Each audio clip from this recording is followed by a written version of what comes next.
आप सभी को नमस्कार। Welcome back to your own channel dream dose. Hope you all doing pretty well. आशा करता हूं आप सब बहुत ही अच्छे से पूरी शिद्दत से 67th बीपीएससी। देखो अब जो टाइम आ गया है, डोंट इवन बोलते हैं ना, मतलब एक एक सेकंड का कीमत आपको समझना है और उसको यूज़ करना है, यूटिलाइज करना है और जो आपका ड्रीम जॉब है उसके लिए पूरी शिद्दत से पढ़ना है। मैथ्स के जो 10 क्वेश्चन आते हैं, मैं फिर से आपको बार बार ये बताता हूँ कि जो मैथ्स के जो 10 क्वेश्चन आते हैं वो आप अगर प्रीवियस ईयर पेपर अगर नहीं देखते हो तो देखना शुरू कर दो। सिलेक्शन का पहला रास्ता वहीं से शुरू होता है, ठीक है। तो जो प्रीवियस ईयर पेपर अगर आप उठाते हो तो मैथ्स में जो बीपीएससी है वो ज़्यादा दिमाग नहीं लगाता है और जो क्वेश्चंस पहले आ चुके हैं उसको ही रिपीट किया जाता है, ठीक है। तो आज मैं आपको 3 क्वेश्चंस ऐसे करवाने वाला हूं जहां आप लोगों को टाइम लग सकता है या आपको उस क्वेश्चंस को करने में डिफिकल्टी फेस करना हो सकता है, ठीक है। तो विद इन ए सेकेंड उस क्वेश्चंस को कैसे करना है इस वीडियो में आप देखोगे। प्लस ये बेस्ट मेथड होगा, ठीक है, जो आपको अपने एग्जाम में इंप्लीमेंट करना है। चैनल पे नहीं हो सब्सक्राइब कर लेना है और जब तक बीपीएससी का एग्जाम हो नहीं जाता जो भी वीडियोस आते हैं मैं अगेन ब्लाइंडली उसको फॉलो करना है, सब्सक्राइब करके बेल आइकन दबाना है। देखिए पहला क्वेश्चन, अगेन बुक वाले मेथड पे नहीं जाएंगे, एग्जाम में सिलेक्शन कैसे लिया जाता है उस मेथड पे जाएंगे। एक घड़ी दोपहर 12 बजे चलना शुरू करती है, ठीक है। 5:10 पर घंटे की सुई कितना घूम जाएगा, सुई घूम जाएगी मतलब कितना घूम जाएंगे। तो सिंपल सा एक कंसेप्ट हमें पता होना चाहिए, वो क्या है कि ये कोई भी एक सर्कल है, ठीक है। जो घंटा का जो आवर हैंड जो होता है, आवर हैंड जो होता है आपको पता है, अगर वो 12 बजे से स्टार्ट करता है, ठीक है, और वो पूरा का पूरा एक चक्कर लगाएगा तो कितना होगा, तो आपका 360 होगा। मतलब अगर वो 12 बजे से स्टार्ट करता है और फिर से वो 12 पे पहुंचेगा तो मतलब 12 आवर में कितना कर लेता है वो 360 डिग्री कवर कर लेता है। बस इतना कंसेप्ट हमें पता होना चाहिए। अब क्या बोला है, 5:10। 10 मिनट को हम लोग क्या लिख सकते हैं, अगर आवर में लिखना हो, मिनट है यहाँ, तो इसको हम लोग क्या करेंगे, डिवाइडेड बाई 60 कर देंगे क्योंकि ये आवर में चेंज हो जाए। और इसी को अगर आप सॉल्व करते हो तो ये आ जाएगा 5 1/6 आ जाएगा। और इसको अगर फिर से आप सॉल्व करोगे तो 6 5 30, 30 से 31, 31/6 आ जाता है, ठीक है। ये चीज़ आपको सॉल्व करने आना चाहिए। बस मैंने 5 घंटे को 5 घंटे रखा, मिनट को मैंने क्या कर लिया, आवर में कर लिया और टोटल को मैंने आवर में बना लिया। तो 12 घंटे में अगर 360 घूमता है तो 31/6 घंटे में कितना घूमेगा, 155। ये एकदम क्विक है, ठीक है। जो आपको जो एडुटेरिया से मैंने उठाया उसमें भी उन्होंने घुमाया, ये विद इन ए सेकंड कैसे आंसर लाना है वो है। बस ये कंसेप्ट हमें पता रहना चाहिए था, ठीक है। समझ में आया? समझ में नहीं आएगा तो नीचे कमेंट करना। अब ये दूसरा क्वेश्चन देखिए, ये एओ में भी रिपीट हुआ था, जो अभी जो बीपीएससी का पेपर हुआ है उससे पहले जो 67 बीपीएससी हुआ था उसमें भी रिपीट हुआ है। अब इस क्वेश्चन को अगर आप करने बैठ गए आपको बहुत टाइम लग जाएगा। इसको 20 से 30 सेकंड से भी कम में कैसे करना है पहले मैं आपको समझा देता हूं, उसके बाद आपको पेन नहीं उठाना इस टाइप के क्वेश्चंस के लिए। देखिए 217x प्लस 131y 913 है, 131x plus 217y equal to इतना है। अब x y का वैल्यू आप इसको सॉल्व करोगे दो इक्वेशन तब निकलेगा, बट हमें स्मार्टली करना है। हमें क्या करना है, बस लास्ट डिजिट हमें चेक करना है, यहाँ 7 यहाँ ये। मान लीजिए मैं ये पहला इक्वेशन लेता हूँ, पहला अगर इक्वेशन मैं यहाँ अगर लेता हूँ, ठीक है, तो अगर मैं यहाँ पहला इक्वेशन ले लूँ तो 217, देखिए बस ये मैं समझाने के लिए कर रहा हूँ, आंसर तो डायरेक्टली आप ऐसे मार सकते हो, बस समझ लो एक बार। 217 है, ठीक है, मैं मान लेता हूँ कि मैंने पहला ऑप्शन लिया तो 217 × 5 करूँगा, 131 × 7 करूँगा, पहला वाला अगर इक्वेशन लेता हूँ तो सिर्फ मुझे लास्ट डिजिट से मतलब है। ये देखिए 7 × 5 7 5 35, तो लास्ट का डिजिट कितना आ रहा है 35 का, मुझे बस लास्ट का डिजिट लेना है तो मैंने 5 लिख दिया।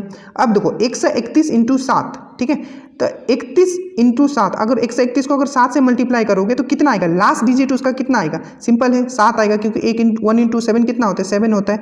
और इन दोनों को अगर ऐड करते हो तो कितना आएगा 12 आएगा। पर 12 से हमें मतलब नहीं है, हमें सिर्फ किससे मतलब है, लास्ट डिजिट से। लास्ट डिजिट क्या आ रहा है, यहाँ 2 आ रहा है, पर जो इसका जो आंसर इसमें दिया हुआ ये 3 आया है, मतलब इसका ऑप्शन ये नहीं होगा।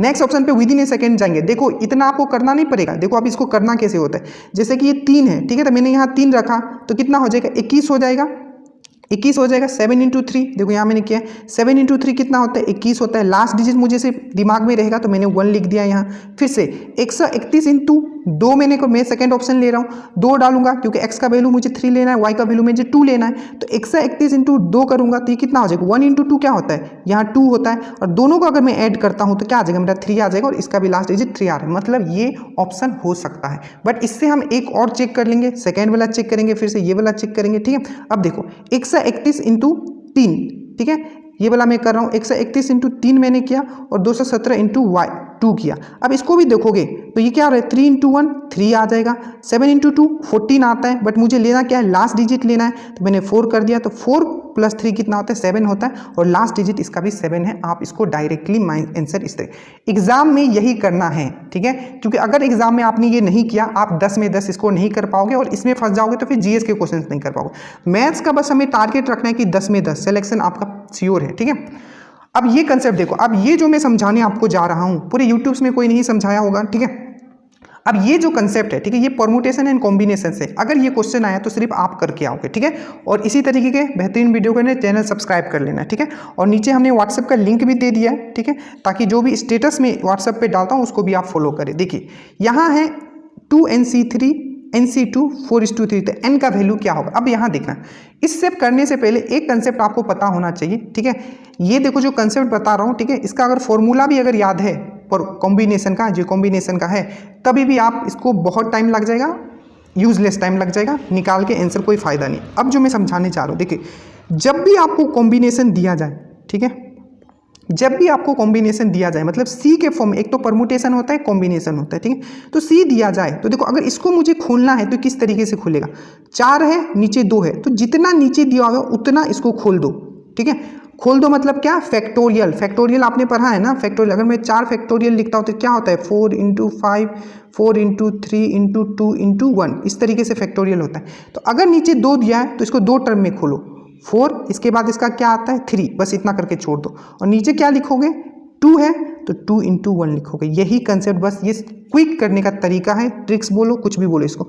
अब अगर मैं इसको खोलने के लिए बोलूँ तो कैसे खोलोगे, 3 बार खोलोगे, 15 14 और 14 के बाद 13, और नीचे क्या है 3 है तो 3 × 2 × 1, तो इसका वैल्यू ये आएगा और इसका वैल्यू ये आएगा। बस मुझे यही चीज़ यूज़ करना था।